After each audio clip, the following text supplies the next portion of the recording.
Hi everyone. তো সেদিন একটা কাজের জন্য আমরা মধ্যমগ্রাম গেছিলাম। তো রাস্তায় দেখলাম জগদ্ধাত্রী ঠাকুরের ভাসান হচ্ছিল।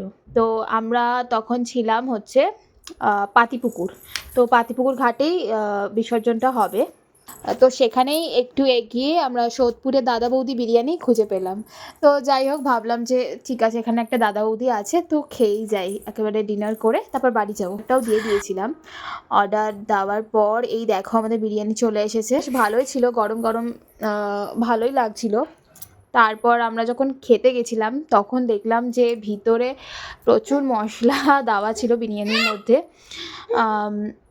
তো যাই হোক আমরা খাচ্ছিলাম।